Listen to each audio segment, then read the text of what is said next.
Hello, I'm Jesse McCready. I'm with AniModule. Check out my modules at AniModule.com. I'm assembling this old, well, this new. This is a LogicOgic module. It's one of the first few modules that we released. And I used to actually mill this on this. I'd mill this double-sided PCB. Oh, and this one too, on the desktop CNC mill. Phew, thank goodness I'm not doing that anymore. But you know, hey, that's what it took to get AniModule up and running. I was not confident on my PCB layouts, but so I'm putting this together, and the way that I have the ground laid out, I use these jacks with the ground pins that stick out to the side. You know, now I'm using, where are they? I got one right here. Come here. Now I'm using these jacks, and you just, you know, you lay out the pins and you just poke it in the PCBs and there you go. But when I started, there was not a great place to get these jacks. I don't think there's a great price for them or a reliable source, and I wasn't familiar with dealing with the manufacturer in China. So these were readily available at Mouser, and I knew you know, for a jack you need a part that you're not going to run out of. It isn't going to get scarce. So I use these guys. Now the thing is, you gotta wire up the ground plane on these jacks by hand. So again, being an early PCB, it's not the most elegant layout or the most efficient way of doing things, but you know, I was less concerned about that as getting this module out and, you know, getting it out in the world, making it available. So thought maybe y'all would like to see how that all goes. So I got one end of this wire. It was just 24 gauge bus bar wire. I got it tucked into one of these ground pins, and I'll go around and thread it through here. Again, like I said, it's not efficient. Maybe someday I'll redo this module. Oh, come here. For the black straight pin jacks. But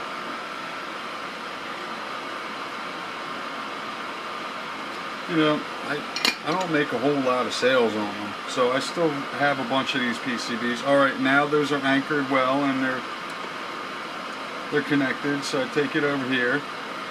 I gotta connect it here. Yeah, it's almost like a little bus bar sculpture. You don't want to put too much heat on here that you melt the jacks.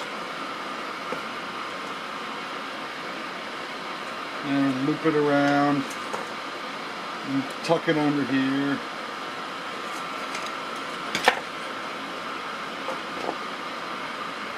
Do a little stretch.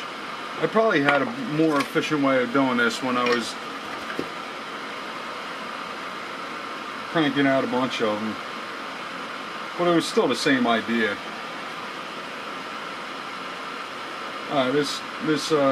This design's probably about 5 years old. Alright.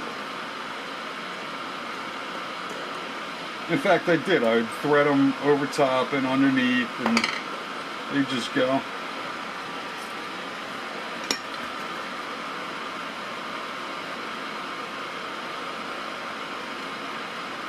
It was always a hassle though. Oh, not that I'm complaining, but you gotta get that up there. Alright, on that over top there.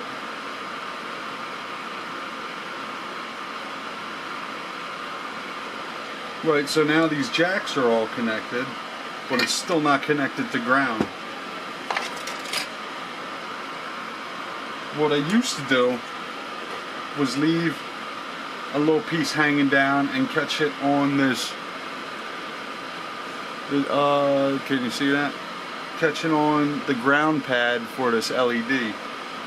But instead I left one of the resistor legs stick up, and we'll just solder it to that, because that was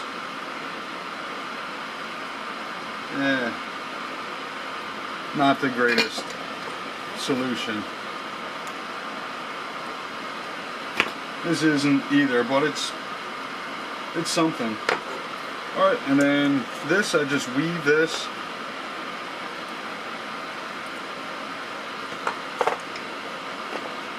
Just weave it over and throw. Come in, stay put.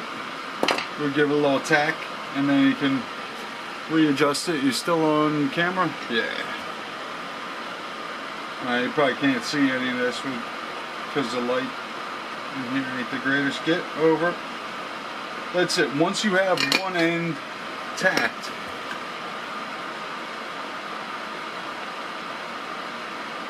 you can sort of move it around and bend it and snake it.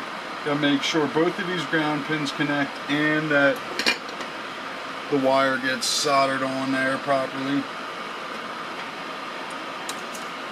Also, if you have two that are real close to one another, they're liable to reflow the previous one that you did. That's something to keep in mind if you're making a kludge on PCB or whatever.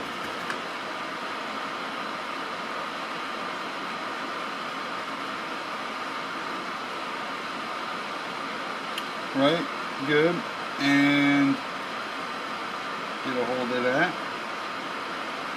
Fill that up with some solder. Alright. Reflow that a hair just to make sure she's nice. Oh, that's maybe a little clumpy. Just because it's not the most elegant solution doesn't mean it has to be sloppy. Alright. And you always cut the end off the braid, so you get a fresh end. Man, I love that solder braid, I'll tell you what.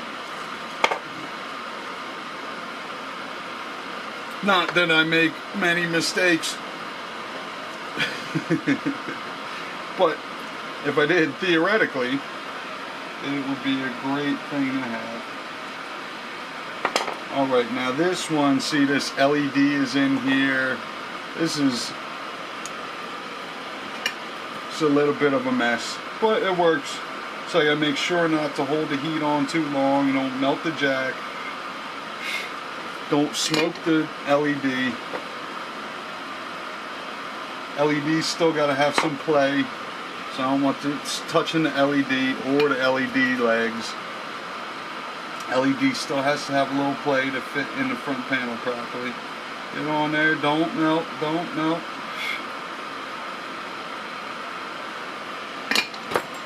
And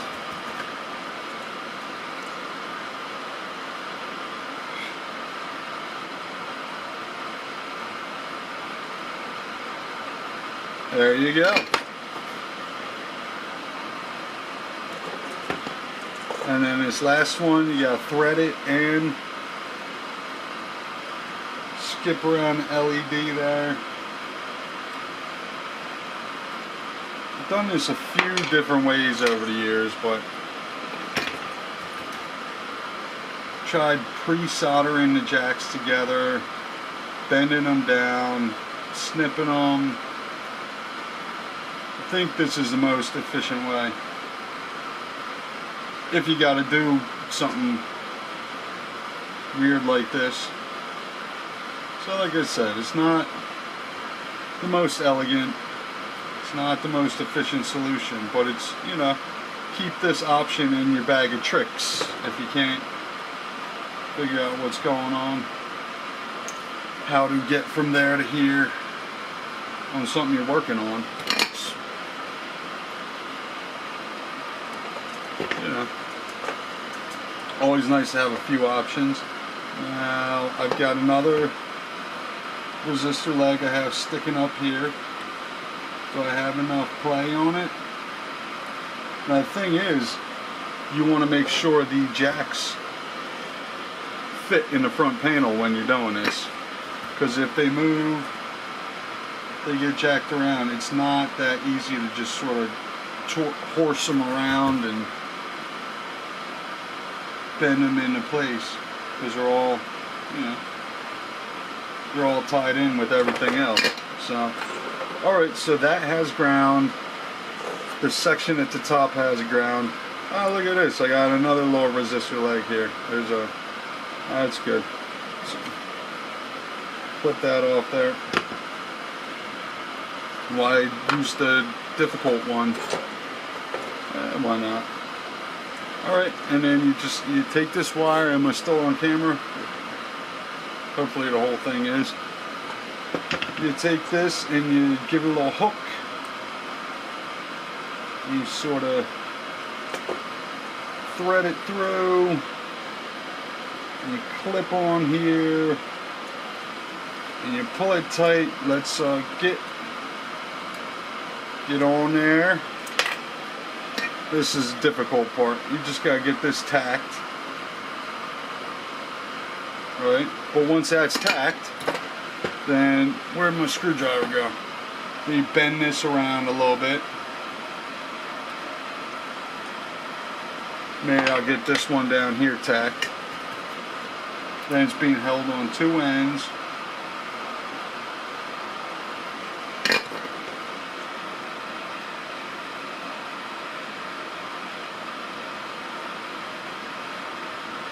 And you just got to get it to sit on there. And you push it down in the center there, push it down in the center there, and there you go. Right, just give it a little tack. Little tack, there you go. And pull this up.